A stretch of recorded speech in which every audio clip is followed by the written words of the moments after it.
नमस्कार welcome to Odisha job informer 2.0 तो कृषि ऑफिस तरफ आपण आउ एक रिक्वायरमेंट सुजोग आसी जाइए। आप यदि कृषि ऑफिस रिक्वायरमेंट आवेदन करने को चाहते ताल आप कौन भी परीक्षा हेब ना आपन सीधा सलख भर्ती रही है। आप मिनिमम 10वीं कि +2 टी पास करते आवेदन करेंगे।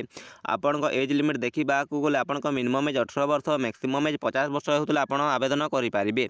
जदि आप आवेदन करने को चाहते ताल मुझे भिडियो रिक्वायरमेंट एज लिमिट कौन क्वालिफिकेशन केते पढ़ी आवेदन करेंगे, वैकेंसी केते वैकेंसी अच्छी, सिलेक्शन प्रोसेस कौन रही, डॉक्यूमेंट को डॉक्यूमेंट लगे मुझे संपूर्ण भाव में यही भिडियो जनईदेवी। तो आप भिडियो को शेष पर्यंत देखूँ। Odisha agriculture department requirement 2024 detail गुडी को देखा गले ऑर्गेनाइजेशन नेम टी आपण ICAR-CRRI तरफ रही अछि। टाइप ऑफ जॉब आपण कॉन्ट्रैक्चुअल बेसिस रे रही अछि। कैटेगरी ओडिशा गवर्नमेंट जॉब रही अछि। नेम ऑफ दी पोस्ट आपण फील्ड असिस्टेंट रो पोस्ट रही अछि।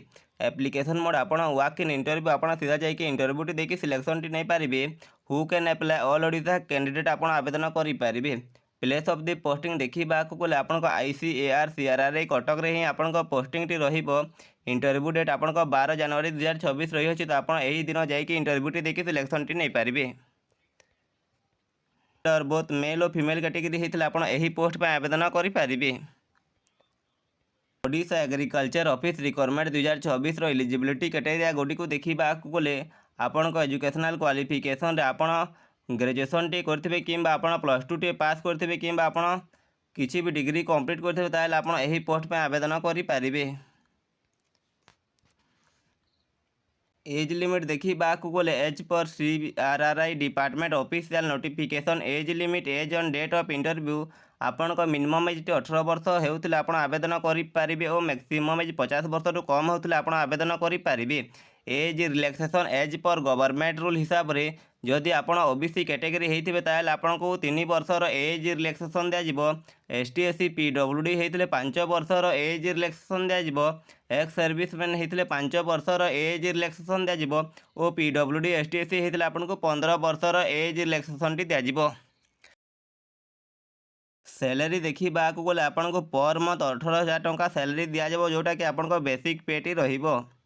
सिलेक्शन प्रोसेस देखा गले candidate selected by the process of आपण कौन भी एग्जाम हेब ना, कौन भी एप्लिकेशन फॉर्म भरवा को पड़ो ना, आपण वॉक इन इंटरव्यू रही है। आप सीधा जाइए इंटरव्यू टी देखिए सिलेक्शन टी नहीं पारे। डॉक्यूमेंट वेरिफिकेशन हम आप इंटरव्यू टी को क्वालिफाई कर डॉक्यूमेंट वेरिफिकेशन हम और आप फाइनल सिलेक्शन टी पाइपर। एप्लिकेशन फी गुडी को देखा गले जदि आप जनरल कैटेगरी होते आप फ्री आवेदन करेंगे। EWS कैटेगरी होते फ्री आवेदन टी करेंगे। OBC कैटेगरी होते आप यही पोस्ट पर फ्री आवेदन करेंगे। PhD कैटेगरी होते फ्री आवेदन करेंगे और ST SC कैटेगरी होते आप फ्री आवेदन करेंगे। आपड़ जेकोसी कैटेगरी रही आपंठ कौन भी एप्लिकेशन फी लगे ना, आप मागणार आवेदन टी करेंगे। Odisha agriculture office requirement 2024 important document गुडी को देखा गले आपण क्वालिफिकेशन सर्टिफिकेट लगे आप 10वीं 12th ग्रेजुएशन सर्टिफिकेट लगे आपण पोस्ट वाइज आप जो पोस्ट पर आवेदन करेंगे से ही पोस्ट अनुसार आप क्वालिफिकेशन सर्टिफिकेट देवे। Certificate indicating the date of birth आप 10वीं सर्टिफिकेट लगे आप देवे। तादे सारापर 2 recent colour passport size photograph लगे आप देवे। आपण कैटेगरी वाइज आपण कास्ट सर्टिफिकेट लगे आप देवे। तादे सारापर इफ एनी एक्सपीरियंस सर्टिफिकेट आपण पाखे कौन से एक्सपीरियंस अच्छी ताले आप से सर्टिफिकेट दे पारे।